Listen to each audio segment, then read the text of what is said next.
Thanks. Good luck. The broadcast is now starting. All attendees are in listen-only mode.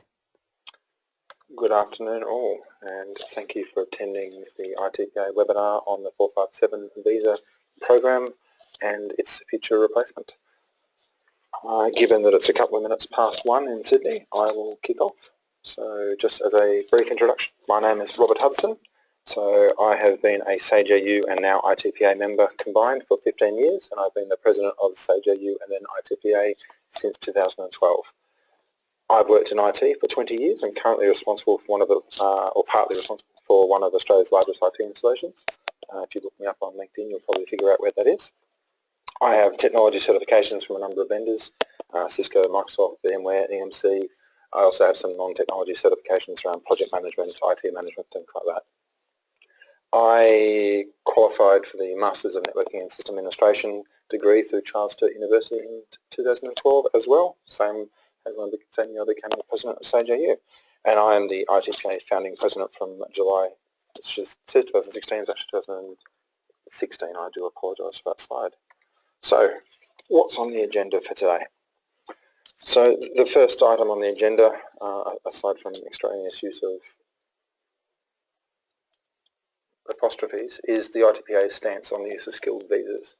What we think has been happening in the past, what we think's happening today, what we think probably needs to change into the future. We do a bit of analysis on the IT 457 visa use over the last decade. There's some interesting information in there. What have been the drivers behind the growth of IT 457 visas? It should be no surprise to anybody. If you've seen some of our recent press releases, that the IT 457 visas have been a massive part of the overall 457 visa program and have actually grown as a percentage of that program over the years. What's been the impact of 457 visas on the local market? What changes are coming? You're probably all very much aware that the government has grandfathered the 457 visa scheme and replaced it with the temporary skills shortage visa scheme. What our recommendations are moving forward, how you can help. So if you feel you have some input into this this issue or other issues, how you can become part of the conversation, and some basic Q&A. Now, as you may have seen in the chat window, if you've got questions, please feel free to ask them in the chat window. Anything administrative, James will attempt to answer as we go. Anything related to the webinar or the topic of 457 visas or other issues, we'll try to answer at the end. Okay, so who is the ITPA? Just for those who are not fully aware who we are. So we're an organisation representing around 8,000 IT workers in Australia. We are led by IT professionals working in the industry. We are a volunteer-led organisation. Our leadership comes from our membership. This means that we're in tune with the latest industry developments. Our leadership and our membership are all currently working in the IT industry. So we know what's going on. We see it, we feel it, we experience it. We are vibrant and innovative and very excited about the IT industry. The IT industry is our lifeblood. Most of us work professionally in the industry. Most of us are reliant on the IT industry for our livelihoods, and so we are naturally excited about it and invested in it. We are focused on growing as an organisation career opportunities for Australian IT professionals. This is important, that we believe that the local IT market in particular deserves recognition, deserves support and deserves opportunity. We are, as part of that, willing to challenge government policy that inhibits the growth of the Australian IT industry. 457 visas and the new temporary skills shortage visas are one area in which this may occur. There are other areas which we have commented on and absolutely will comment on in the future. So we get to the crux of this webinar. What is our stance on the use of skilled visas? So we fully support a skilled visa program if companies are genuinely unable to find suitable local candidates. So that means we are not against bringing IT workers in from overseas. We are not xenophobic. We're not against anybody from outside of Australia. We're not trying to defend Australia for no good reason. What we're looking to do is ensure that the local market is protected and that businesses can bring skills in from overseas if they are genuinely unable to find them in Australia. We do not support 457 visas or the new temporary skills shortage visas being used to displace local workers. So we don't support local workers being made redundant or fired in order to bring cheaper foreign labour into the country. We do not support the use of 457 visas to undercut local market rates or drive local market rates down or conditions, and we do not support the use of foreign workers brought in to fill entry-level IT support positions when the skill set is already available in Australia. So getting to the use of 457 visas over the last decade. So on screen now, you should be able to see some statistics on the number of 457 visas that have been granted over the last 10 years. So this is total number of visas, not specific to IT. So you can see that the number started just under 40,000 and has grown to almost 70,000 for a couple of years and has now dropped back to about 45,000 per year. If we compare that, and this is where things get interesting from an IT perspective, to the use of IT 457 visas. Now, noting again that we're about, we started at about 40,000. So in the first intake in 2005-06, in the last decade, you'll see that there were almost 6,000 IT visas IT workers brought in on 457 visas. That number has largely climbed, if you look at the trend there, to be about 11,000 out of the current 40,000. So almost, in fact, just over 25% of all visas issued are issued to IT workers. If you look at the IT support and sysadmin 457s, so this is visas specific to the work codes that are related to IT support or system administration work, you'll see the numbers initially were very low, certainly sub 300 in the first 5 years, but all of a sudden there was a massive increase from 2010, 2011 onwards, and those numbers are now at 1,400 or just over 1,400. Again, when you compare that back to the previous slide where we're looking at 11,000, that number is significant for these two particular role types. And these have traditionally been the members we've represented.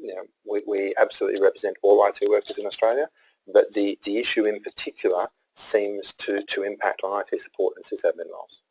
And this is something we're concerned with. So what has our response been to IT 457 abuse?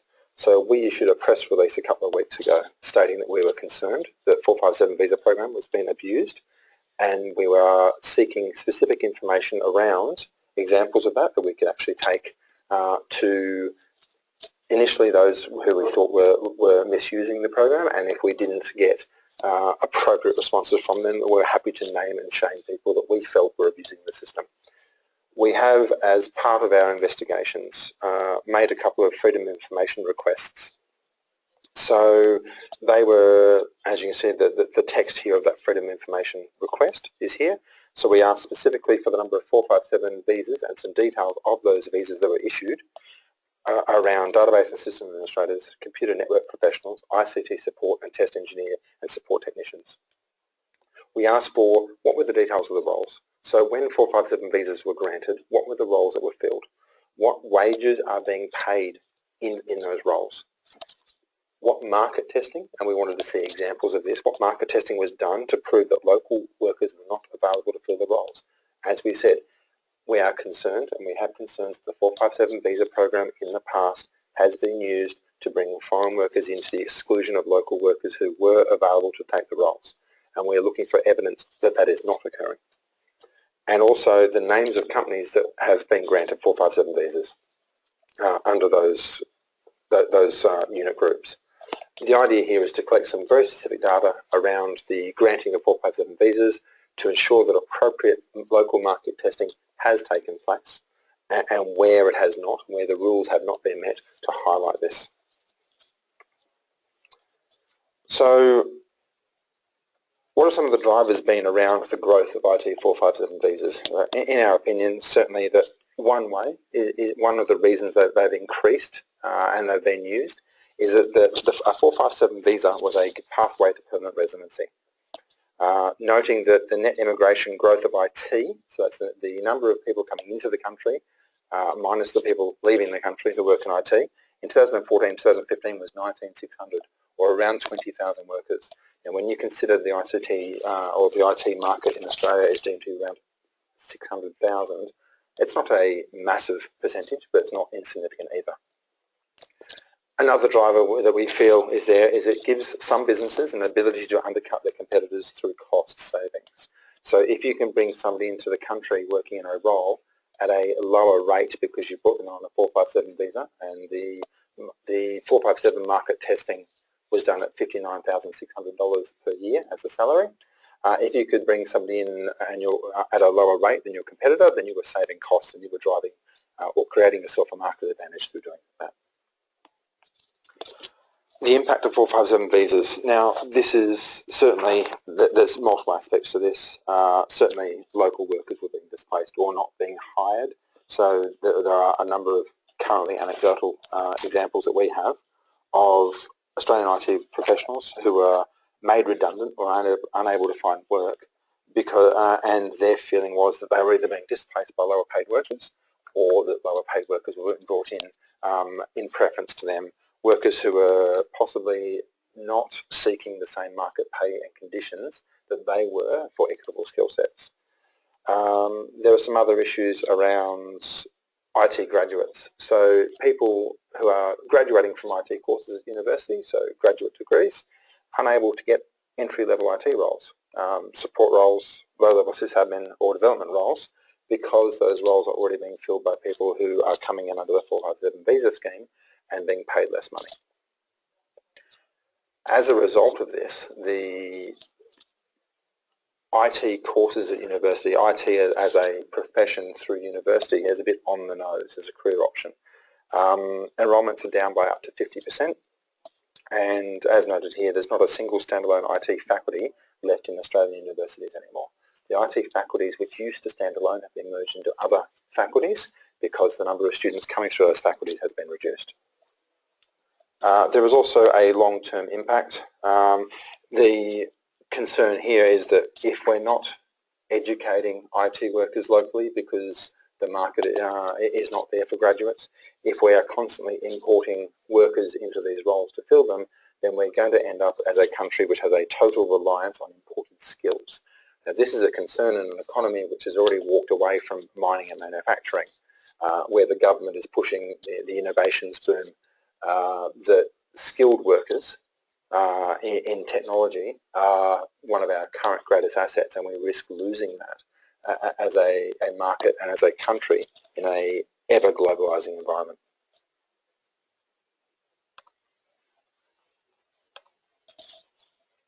Martin, did you have anything in particular on this matter that you wanted to share?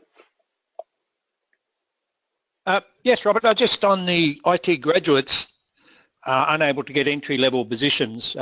It's very hard to get stats on the overall position, but we, the company I work for, IT Masters, advertised for an a entry-level IT support position, a part-time position, about a month ago, and it was only 3 days a week. We were looking for a student who was maybe halfway through their IT degree to come in and work at the company as a development position, and average offering only $30 to $40 an hour, but it's a development position. I mean, the good news is we've got a fantastic young kid who's come in, he's halfway through his degree, and he's going to be a real superstar by the looks of him, the way he's developing.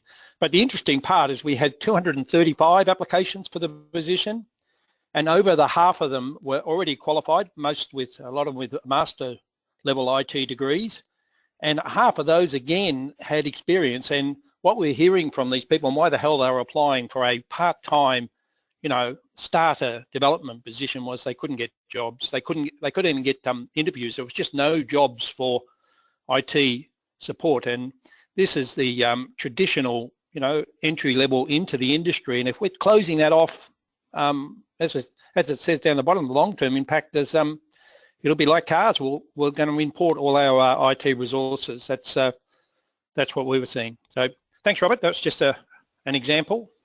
No, look, thanks very much, Martin, and certainly that absolutely highlights that the concern we have is that, you know, currently skilled workers are being excluded from the workforce when there's certainly, the IT industry is growing, and when the number of 457 visa applicants is growing over the last decade, the number of positions being filled is obviously growing, but then the number of local candidates who are having trouble finding work, it is a concern to us. So moving on from that, so the current 457 visa scheme has been cancelled. There will be no more 457 visas issued. The new temporary skills shortage visa program is currently on the way to implementation with an expected delivery, final delivery date of May 2018, I believe, at this stage. So, sorry, March. So some of the IT support positions have been removed entirely. So under the 457 visa scheme, there was a list of the positions that could be applied for under a 457 visa. Now some of those roles have been removed, and we think that's a positive thing, in that we believe that there is no genuine shortage of those roles in Australia. That there are people ready to fill these roles in Australia right now, and the requirement to have them on the 457 visa scheme was no longer there. Now, the scheme has been running for a number of years. It's possible that there was a requirement when it first started, but things have changed, and we think it's recognition of that some of these roles have been removed. The 2-year skilled visa, so there are 2 phases. There's a 2-year visa and a 4-year visa under the temporary skill shortage visa program. The 2-year visas no longer allow for a permanent residency application at the end. So they are no longer a gateway to the permanent residency program. And we think, again, this is a good thing. However, we mentioned that some positions have been removed, not all have been. And our recommendation is that that list is reviewed and that all IT support positions are removed unless it is proven there is a genuine shortage in those positions, that there are genuinely no Australian workers ready to take those roles. It's one thing to say there are genuinely no workers available. It's another thing to say there are genuinely no workers available at a particular pay level, and that pay level, as per the 457 visa scheme, under the TSS visa scheme, is $59,600 per year. That is a very low salary for IT, for full-time IT workers, and we have concerns that the bar has been set too low. So we believe that the jobs and pay scales should be adjusted more appropriate with the existing market and published on the immigration website. So currently the 59,600 watermark is across all roles, and we don't think that's appropriate. There are differences in the pay expectations in the current market in these roles, and we believe those should be reflected and regularly adjusted on the immigration website so that the watermark actually is suited to the individual roles. The IT internship programs that used to exist, we believe, should be re-established. So IT internships were a great way to get people coming through uni or recently leaving uni into IT roles to develop, to learn the skills that were required and move into the IT industry. We believe, and we believe we can contribute to a more significant level of oversight by organisation with the right skills and knowledge. So as an organisation representing just over 8,000 workers in Australia, we believe that ITPA is one of the organisations which has the appropriate level of visibility and expertise to assist in setting guidelines for the correct market testing, to establish that the right pay scales are used for the roles, and that the requirement to bring workers in from overseas is genuine. There is a genuine lack of the skills available in Australia. We also believe that there needs to be penalties for organisations who break the rules, and those penalties need to be well documented, well published, and actually carried through on. So if an organisation cheats the system, if an organisation doesn't carry out appropriate market testing, and brings workers in from overseas without going through the correct procedures and processes, that they should be punished in some fashion. That may actually be exclusion from the program for a period of time, be that 2 years, 5 years, whatever an appropriate level is set to. But basically, if organisations are caught breaking the rules through the additional oversight we're suggesting, there needs to be a reason. There needs to be a reason for them to follow the rules other than simply because the rules exist. Because otherwise, other drivers such as trying to lower costs or trying to increase competitiveness may actually drive their behaviours rather than the rules themselves. So, after all that, how can you help? So probably an interesting question on that we could ask is, so why did organisations bringing in a large number of 457s and possibly abusing them, why was IT targeted for that and not other professions such as accounting, medicine or engineering?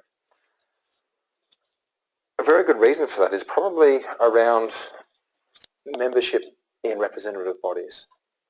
So if we look at the accountancy profession, so according to Digital Pulse, in 2014-2015, I believe it was, the IT professional workforce in Australia was around 600,000.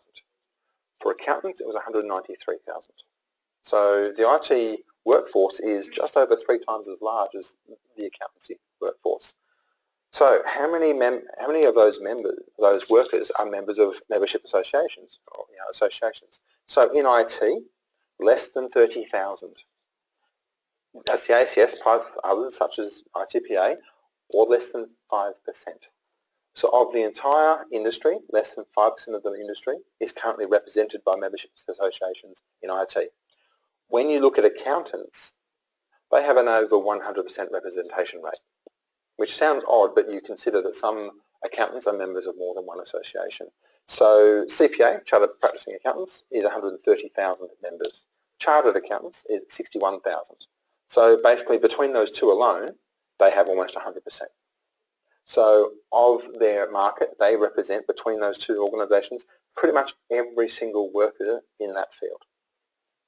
So government recognition, and this slide is actually wrong, the government recognition of IT as a whole is actually quite low. Some industry associations, such as the ACS, have a higher level of recognition than others, but overall, when you claim to represent less than 5% of the market, the government isn't going to pay that much attention to you. Whereas government recognition of the accountancy profession is very high. So CPA and chartered accountants have significant input into policy. Government goes and seeks their opinions and their advice and their input before they publish policy. That's something we'd like to see happening in the IT industry. Industry recognition. Again, in IT it's very low. If you were to go and ask a number of IT employers or a number of businesses, which membership organisations do they look for in their employees? They'd probably say, well, there are none, or maybe just the ACS, but even that is not terribly high. Again, with less than 5% of the potential market involved in these associations, it's not surprising. In industry, for accountancy, employer and industry recognition of CPA and chartered accountants is extremely high. I have heard anecdotal data of jobs being advertised for basic accountancy work that have required that applicants be members of CPA or chartered accountants, even though that level of work was actually not required. That level of expertise was not required for the role. It is simply that, well, it's a finance style role, we should include CPA as a requirement. That is the level of industry recognition that CPA and chartered have in the accountancy industry. I am not aware of very many roles at all in the IT industry where membership of an association is required in order to apply for a role. Management recognition, again, in IT is very low. It's very high in accountancy. Again, the same issue there, where people are expected to be members of the industry associations in order to get roles. Their industry association membership is highly considered by their managers. And further to that, that when an accountant says, I need to go attend a course to maintain my CPD for accountancy, that is considered par for the course in accountancy. In IT, if you said that, you'd get looked at a little bit strangely at times. What is the overseas recognition and opportunities? So again, for IT, it's quite low. Yes, Australian workers are highly regarded overseas in some areas, but as a whole, it's not like Australia is a great net exporter of IT expertise and workers. Whereas in the accountancy firm, again, the accountancy area, CPA has 35,000 members in Asia. They're not actually Australian. So, and it's the same with the ACS in IT or ITPA even, that membership in our associations is not high from overseas workers. Whereas in accountancy, there are a lot, and the CPA in particular have really pushed themselves in foreign markets. And that's just not happening in the IT membership associations. And I spoke on this before, but regulatory input. So who has input into policy, into regulation? IT, we get very little. We stand up and complain about things later, but we don't get sought out for our opinions, for our expertise in the setting of regulations or policies.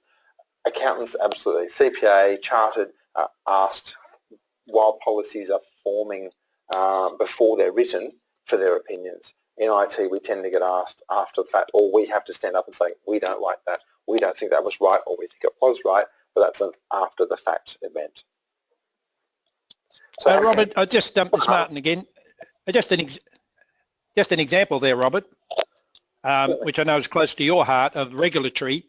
In the equivalent in accounting, the NBN would never have been allowed to become the political football it's become, and you know, the bit of a dog's breakfast. You know, they bring in like Sarbanes-Oxley into Australia. The first thing they do, the Australian government, is go to the associations and ask them to help them design it, and that doesn't happen in IT. And it comes down to, quite frankly, lack of membership, lack of potential votes. That's what it really comes down to.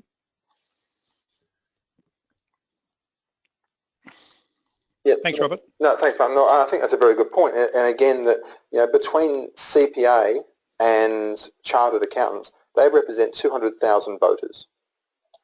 If you look at the ACS, ITPA, Professions Australia, with their IT representation of 30,000, or 5% of our 600,000, that's only 30,000 voters. It's not very high. So the number of potential votes that they can garner through our support or our lack of support is quite low. Now, if we represented 50% of the IT industry, you know, through our industry associations, and I'm not just saying ITPA, we said when we first launched we welcome competitiveness in the market, in industry associations, but if across the industry associations we've represented even 50% of our market, let alone over 100, the way that has occurred in the accountancy industry, if we could bring that level of voter participation to bear with government, I think the outcomes would be very different. And absolutely, I think Martin's absolutely right. Something like the NBN would have had much better technical input from industry, rather than what has happened here with it now, where it's been kicked around by the different parties. Labor changed their mind a couple of times on it. The Liberals came out and said they were going to destroy it. Then they changed it. Then they changed it again. Then they changed it a little bit more. And it's changing again a little bit more now. And there just doesn't seem to be much oversight in terms of technical leadership on the project from industry. And so NBN is absolutely following a particular set of goals that have been set for it. But whether those goals are realistic or actually meet industry and community expectation is a separate matter. So getting to this, so how can you help? Well, get your voice heard, be part of the conversation with government by becoming a member of an industry association. We'd love you to join ITPA. We'd love you to join as either an associate member, which is free, or as a financial member. But become a member of an industry association. Put your number, your name up under those associations to allow them to represent you. As I said, we'd love you to become a paid member, become a financial member. You gain access to more services. We gain access to funds that we can then use to drive more services, to drive better representation. Please also pass the word. So when you registered for this webinar, you would have received a link. We will be recording the webinar. Please share that. Please share a link to our website. Please tell people who you think may be interested that there are organisations out there who can represent them. There are organisations out there who want to represent them and who believe they can deliver positive outcomes for them. So pass the word, post in blogs, tweet about us, talk on Facebook, anywhere and everywhere. Tell your friends, your peers, your relatives, your pets. We haven't yet got a four-legged member of the ITPA. Maybe that could happen in the future if one of them worked in IT, but probably not. But, you know, let people know. The more people know, the more people hear the story, the more people who have concerns and realise that there are organisations out there, such as us, who are willing to represent them, then please let them know. If you hear somebody bemoaning a particular situation that you think we can help in, let them know that, well, why don't you go talk to ITPA? They may be able to help. And certainly if you feel you wish to contribute to organisations such as the ITPA, please put your hand up. We would definitely love to have your involvement. Okay, I think now we can pass into the questions and comments section. So have we had any questions or comments?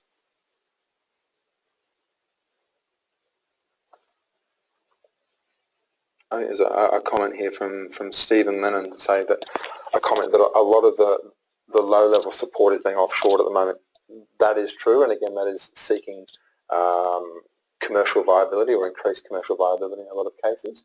Is it necessary? No.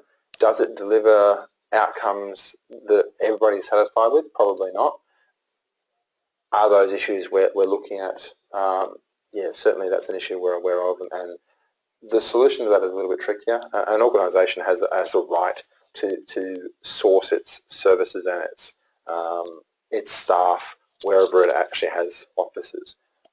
Whether that's delivering great outcomes for their customers, that's a different issue. There are groups such as Choice who pursue the customer perspective on that, that we're getting lousy service because you offshored service X to country Y.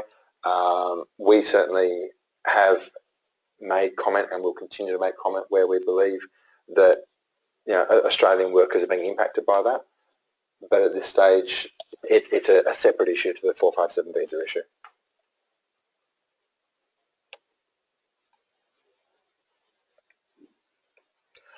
So Richard H has asked, why join ITPA rather than AIIA, ACS, AITP? Join one of them. We think that we are a broad association that represents workers in the IT industry. We have a set of services and solutions that we offer, but in the end you should choose your industry organisation who you believe best represents you. In the end, when we launched, we said we welcome competition in the market for an IT industry association. In the end, choose the one that suits you best. That will do two things. A, it increases the overall participation in industry associations within IT, but B, it means the associations you didn't choose will look at the ones you did and say, what are they offering that we're not? Why is their offering more compelling? Now, we believe we have a compelling offering. We offer representation. We have a free membership tier to let you get involved to see what we're doing. We then have a financial tier, which then it costs you an amount of money. We believe that's a good option in terms of value for money. We're not saying other offerings are not good value for money, but we believe we have a compelling argument in terms of the value that we offer. We are spending a lot more time and effort since we moved across to ITPA in advocating for our membership. We are driving towards solutions for our members, better representation, better outcomes. And Robert, can I add a bit there? Certainly, Martin. Look, one of the reasons that the accounting is so strong is competition. Definitely, I mean, Chartered owned accounting. If you go back to 30 years ago, and then CPA emerged, and the competition is fierce between those organisations, and they've pushed each other, quite frankly.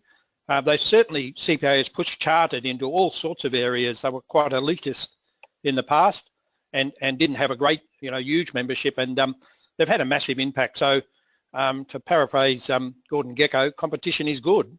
Join one of the associations, definitely. Thanks, Martin. And I think absolutely. And I said that if you join one association, then the other associations should be looking at you and saying, why do they choose them, not us? And that's absolutely, as Martin's saying, that happened in the accountancy industry, where the two of them looked at each other and why are they getting these members and we're getting these ones? Why aren't we getting those ones as well?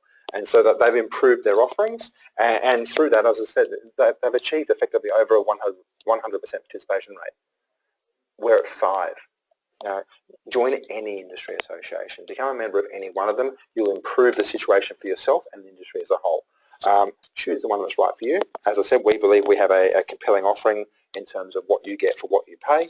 But in the end, choose one of them. That will assist the industry. I think I said it at the time we launched, but if in the end, ITPA's greatest contribution is we raise awareness of industry associations and drive a higher level of participation, and therefore through higher levels of participation we drive better outcomes for the IT industry, then we've won. Right? That's all in the end what we're aiming for. We're not aiming to become the biggest, the best. If that happens, that's fantastic. That's not our goal. Our goal is to improve the IT industry, to improve the outcomes for IT industry participations, and improve outcomes for society as a result of improving the IT industry. That's what we're aiming for.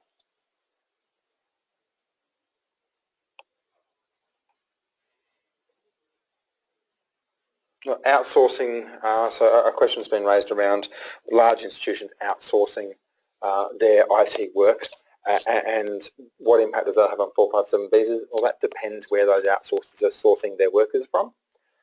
There is an interesting thing that came out, I spoke about market testing before, that there's been some concerns raised that existing free trade agreements allow certain countries to bring workers in, or to allow companies to bring workers in from certain countries with whom we have free trade agreements without performing market testing.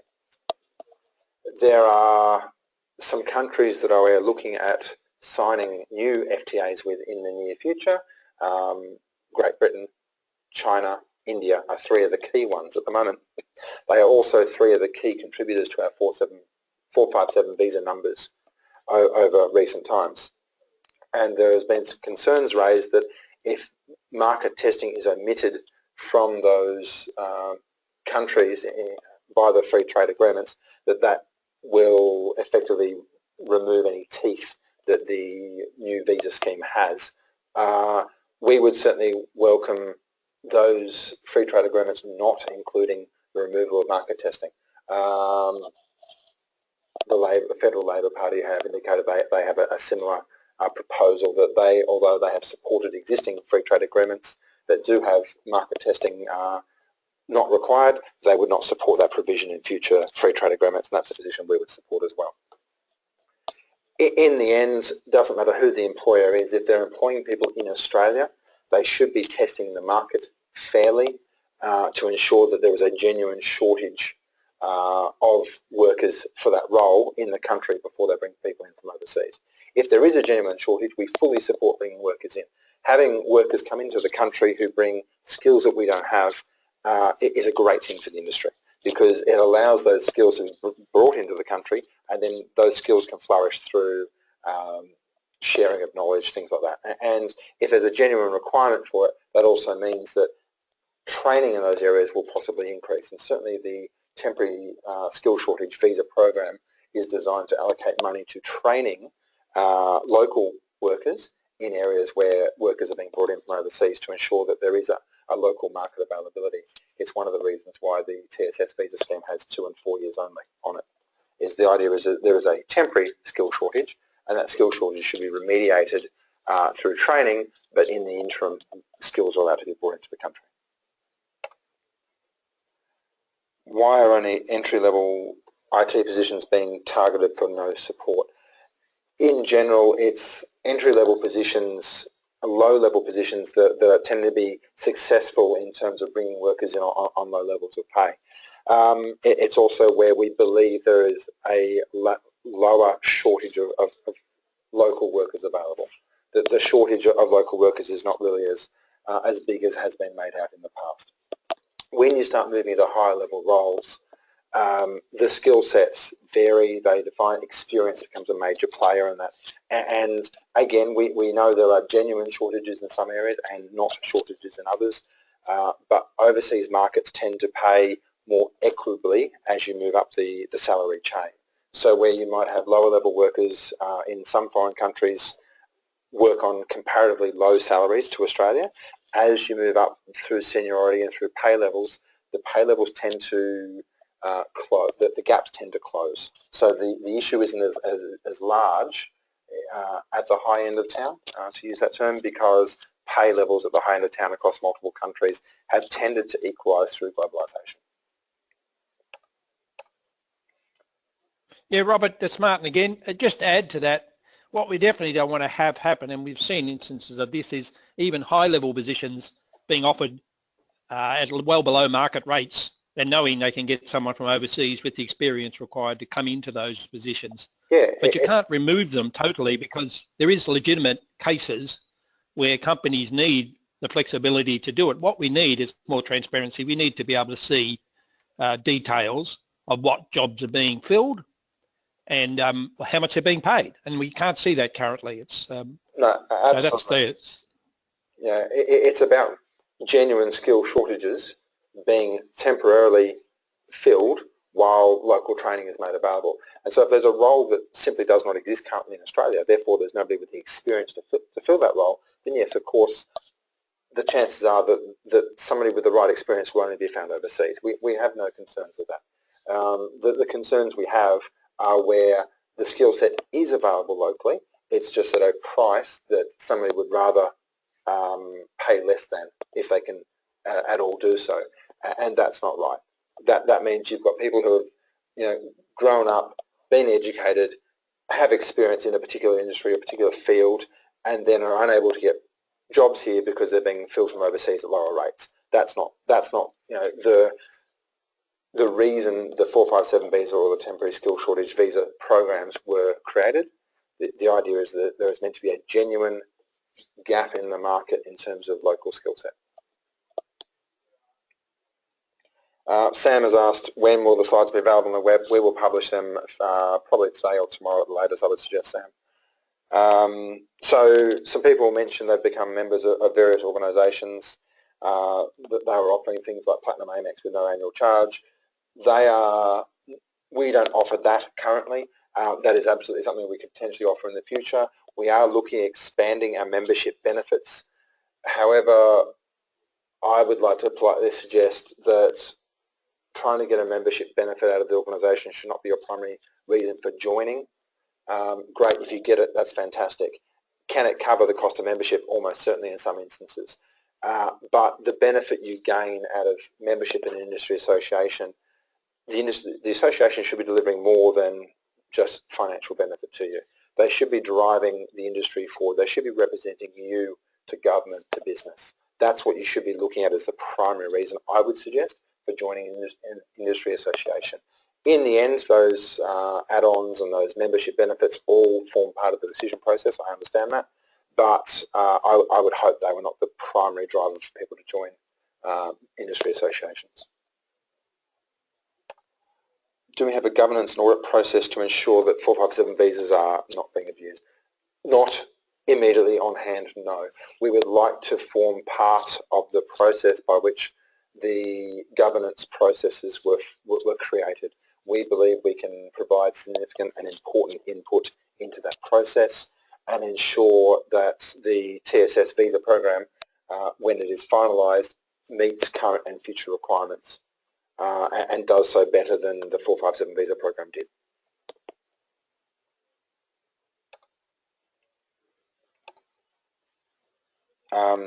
Tyson, you asked, will we look at those kind of membership benefits? Yes, absolutely. We are looking at those sorts of things all the time.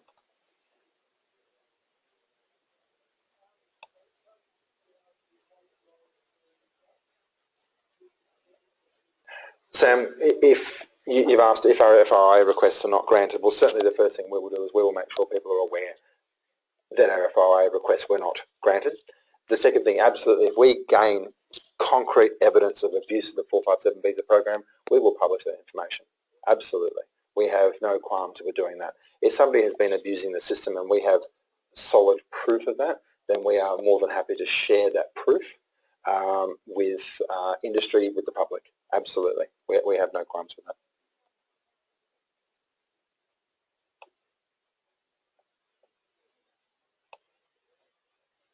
Sorry, I keep losing it. Stephen has mentioned the voter backlash and voter participation. Yes, accountants overall is 200,000 people. It's a small percentage of the overall Australian population, but when they're active, when their industry associations are actively participating in government decision-making processes, when they're actively involved in policy formation, then those organisations, even though yes, the voter backlash may be small, and yes, maybe the entire accountancy profession is 1% of the Australian population or voting population, yes, but those people have friends, they have influence. There'd be nothing to stop CPA or Chartered, and in the same way some other industry associations in other areas do, such as the AMA for medicine, things like that, from actually going public where they have concerns. And while their membership may be low, if you were to ask the general public, do they pay attention to the AMA when they complain about a government policy around health, I'm fairly sure the answer is yes, they do. They consider the AMA to be the experts in the field, and if the AMA are saying, well, we don't like this because X, Y, and Z, and the general public can understand the logic, then they are going to have concerns and they will question government. And CPA and Chartered absolutely have that ability. They have the budgets, they have the resources, and really in the end, the IT industry doesn't have an association representation strong enough to do that. You know, if 5% of our market, of the 30,000, is a lot smaller group than 200,000. If we can get up to the 200,000, if we can get to 300,000, then we believe that we will have a much stronger voice. The ACS already has some input in the government, there's no question of that. Would they have more input? Would the industry have more input if industry representation was larger? We believe so.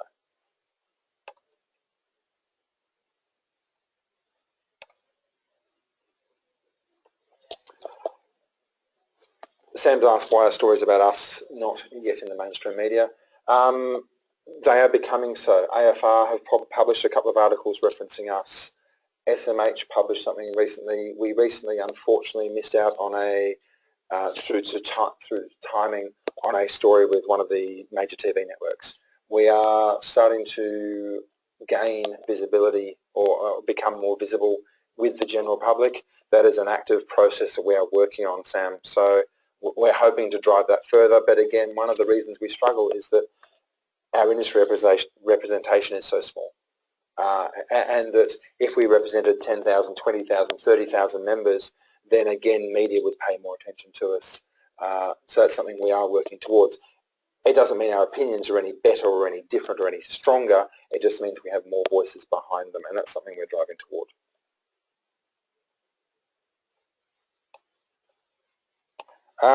Sam, again, yes, we realise that multinationals and even nationals and even smaller companies can benefit from the importation of cheap labour. Absolutely. We don't pretend to represent IT companies. We don't represent organisations. We are a membership-based organisation, and we are pushing in the interests of our members being individuals who work in the IT profession.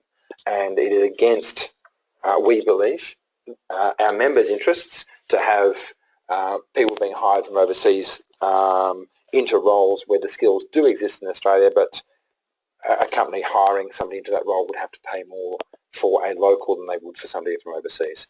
Absolutely, and if we butt heads with some of those large organisations through a difference in policy, so be it. It's not that we have anything against them in particular, other than if we think they are making life more difficult for our members, then we will say so.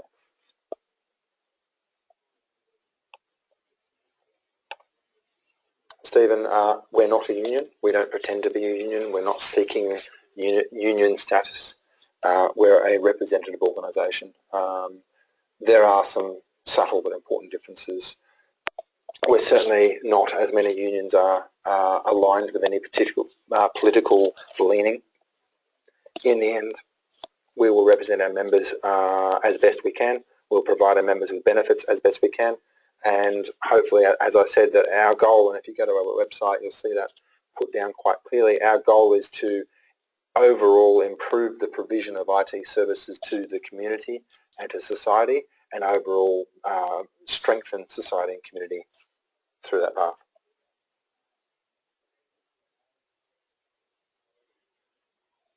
We are absolutely not against forming alliances with other organisations, and in fact, you will see an announcement relatively shortly, I believe, about something along those lines on a topic which was discussed earlier, which is around the NBN. So ITPA will be involved in some an alliance around some discussions on topics around the NBN. That's probably the most I can say right now until we have a formal announcement.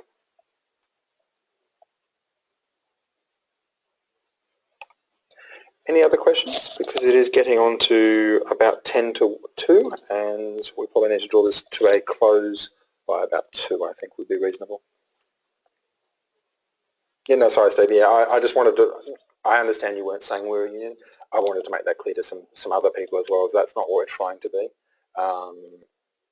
In the end, unionism has positives and negatives, but it's a separate thing to what we're trying to achieve, necessarily. We may have some aligned goals, we may have some misaligned goals. So yeah, no, understood. Thank you.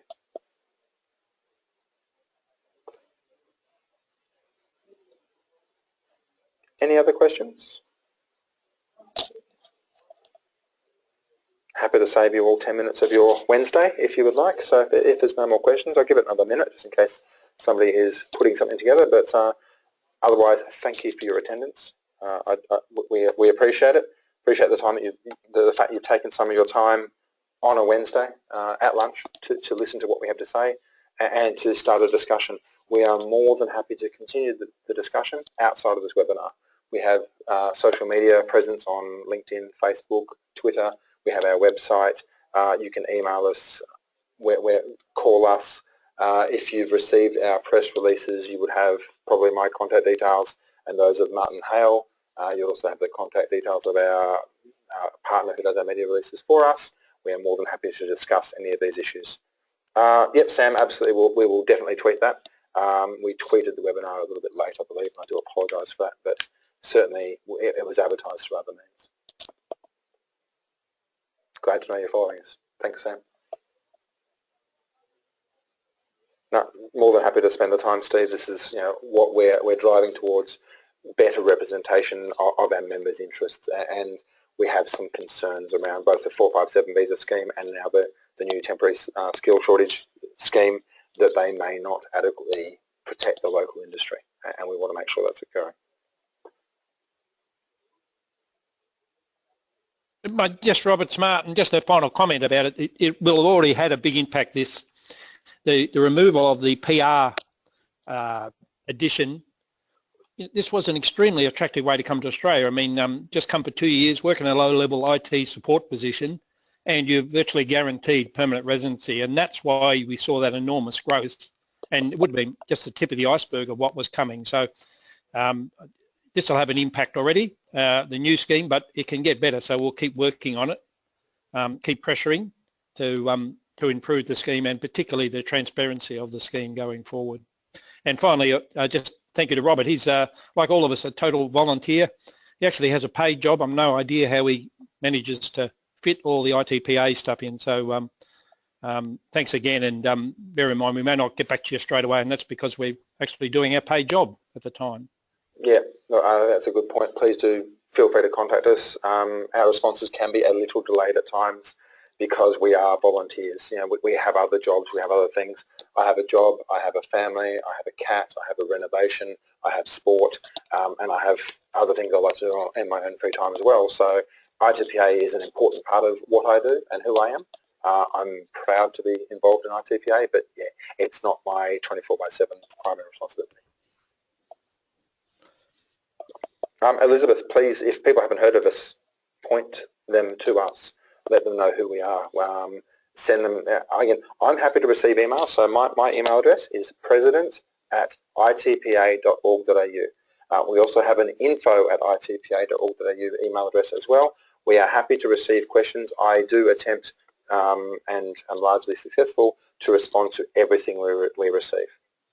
It's important that we engage with industry, that we engage with our potential membership, we engage with our membership, we engage with the media, and we engage with government around the issues that we consider to be important so that we can drive better outcomes for everybody. Funnily enough, Sam, I have a cat, so I'll try not to neglect her. All right, all, it's 5 to 2. I think I will call a close to this one. Again, I really do appreciate you giving up your time for us. So thank you very much. Enjoy the rest of your Wednesday and your shorter week, this one. Thanks all.